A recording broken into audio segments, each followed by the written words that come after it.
Sahabat GKI, senang sekali rasanya dapat berjumpa kembali dengan saudara sekalian dalam Sapaan Gembala GKI. Bersama saya, Pendeta Iwan Sukmono dari GKI Bojonegoro. Dan sebelum merenungkan firman Tuhan, mari kita satu hati dalam doa. Mari kita berdoa. Kembali kami bersyukur di hadapan-Mu ya Tuhan. Engkau yang merawat, Engkau yang memelihara kami. Bahkan Engkau yang selalu menyempurnakan kami dengan kasih dan anugerah-Mu, supaya kami mampu menjalani kehidupan dengan baik. Saat ini kami akan membaca dan merenungkan firman-Mu. Bila kiranya kuasa Roh Kudus mengurapi hati dan akal budi kami, sehingga dengan hikmat-Mu kami dapat mengerti dan memahaminya, bahkan dengan kuasa-Mu kami dapat melakukannya.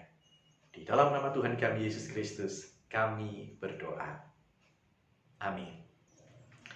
Mari bersama-sama kita perhatikan firman Tuhan dari 2 Korintus 12 ayat yang ke-9 sampai dengan 10 yang demikian. Tetapi jawab Tuhan kepadaku, cukuplah kasih karuniaku bagimu, sebab justru dalam kelemahanlah kuasaku menjadi sempurna. Sebab itu terlebih suka aku bermegah atas kelemahanku, supaya kuasa Kristus turun menaungi aku. Karena itu aku senang dan rela di dalam kelemahan, di dalam siksaan, di dalam kesukaran, di dalam penganiayaan dan kesesakan oleh karena Kristus. Sebab jika aku lemah, maka aku kuat. Yang berbahagia setiap kita yang menerima dan yang memelihara sabda Tuhan dalam kehidupan hari lepas ke sehari. Sahabat GKI yang dikasih oleh Tuhan, setiap kita selalu berharap bahwa keadaan kita itu penuh dengan kebaikan. Kita dianugerahi akal untuk kemudian dengan segala kecerdasannya mampu menyelesaikan persoalan dengan baik, mampu menghadapi tantangan-tantangan dengan baik. Kita berharap kita memiliki perasaan yang peka, sehingga dengan kekuatan perasaan yang kita punya, kita semakin piawai di dalam merespon pergumulan-pergumulan yang dihadapi oleh sesama kita dengan baik. Jadi bukan hanya menyelesaikan persoalan kita sendiri. Tentu ini adalah hal yang bijak, begitu ya. Lalu kemudian bahkan kita pun juga berharap bahwa Tuhan memberikan kita tubuh yang sehat, tubuh yang kuat. Karena dengan daya dan tenaga yang kita punya, tentu kita akan semakin mampu melayani dengan baik pula. Sehingga sebagai gereja, kita bukan hanya bisa bertahan, melakukan formalitas, menjaga rutinitas, supaya masih terlihat hidup sebagai gereja. Dan kita berharap bahwa dengan segala daya yang kita punya, dengan kemampuan-kemampuan maksimal yang kita miliki, bahkan kita mampu menghiasi semesta ini dengan kebajikan-kebajikan, dengan nilai-nilai Kristiani yang kita dapatkan dari kebenaran firman Tuhan. Artinya, selaras dengan pandangan pada umumnya, kita itu ingin selalu kuat dalam segala aspek, kita selalu mampu dalam setiap kehidupan. Tetapi bagaimana jadinya ketika ternyata Tuhan izinkan kita sedang mengalami situasi penuh dengan kelemahan. Situasi yang diwarnai dengan keterbatasan-keterbatasan. Entah itu keterbatasan karena memang fisik kita yang tidak lagi kuat, keterbatasan akal kita yang tidak lagi secerdas dulu, atau juga oleh karena tekanan-tekanan yang begitu kuat, siksaan, penindasan, penganiayaan yang membuat kita merasa semakin kecil dan semakin tidak berdaya.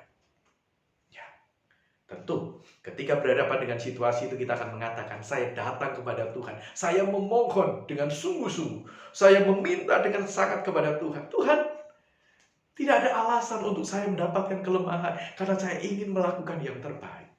Ya kan?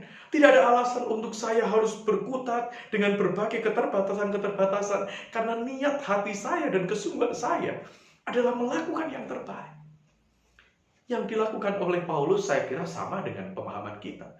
Tetapi justru Tuhan menjawab doa Paulus itu dengan mengatakan, cukup sudah kasih karuniaku bagimu, sebab justru dalam kelemahanlah kuasaku menjadi sempurna. Lewat ayat ini saya mencoba untuk melihat dan memahami dua hal. Yang pertama, ketika Tuhan mengatakan cukup Berarti Tuhan sedang mencoba mengajak kita untuk secara realistis. Apa yang Tuhan percayakan kita itu sudah pas. Apa yang Tuhan serahkan kepada kita itu sudah selesai. Itu artinya, apakah karya Tuhan yang besar itu kemudian berakhir? Enggak. Tuhan memberikan sebuah ruang bagi kita, supaya kita menyediakan ruang bagi yang lain. Kasih karunia Tuhan bagi kita cukup, tetapi Tuhan masih memiliki kasih karunia bagi yang lain. Dan itu artinya, Tuhan memberi kesempatan bagi kita untuk membuka diri atas kehadiran orang lain yang juga diberikan sebuah kepercayaan untuk melanjutkan karya-karyanya.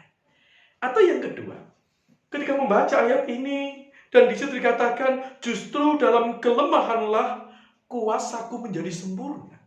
Dari sinilah kemudian kita menyadari bahwa manusia memiliki keterbatasan dan kerapuhan. Ya kan? Seiring dengan waktu yang bertambah, tidak selalu kita ini mengalami perjalanan yang menanjak. Tapi ada kalanya kita harus turun kembali. Ada kalanya kekuatan kita ini harus berhadapan dengan keterbatasan juga. Maka pada poin ini, Paulus sedang mengajar kita untuk memiliki kerendahan hati.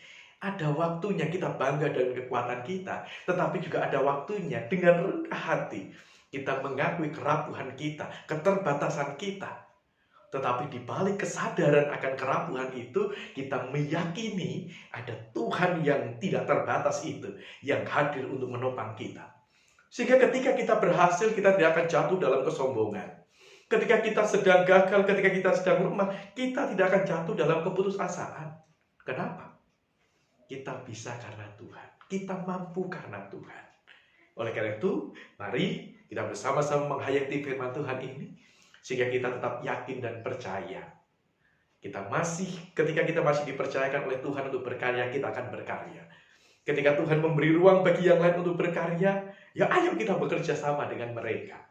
Ketika Tuhan mengingatkan kita ada kerapuhan dan keterbatasan, mari kita terima dengan kerendahan hati, seraya menguatkan doa dan harapan kita, kuasanya semakin dinyatakan bagi kita.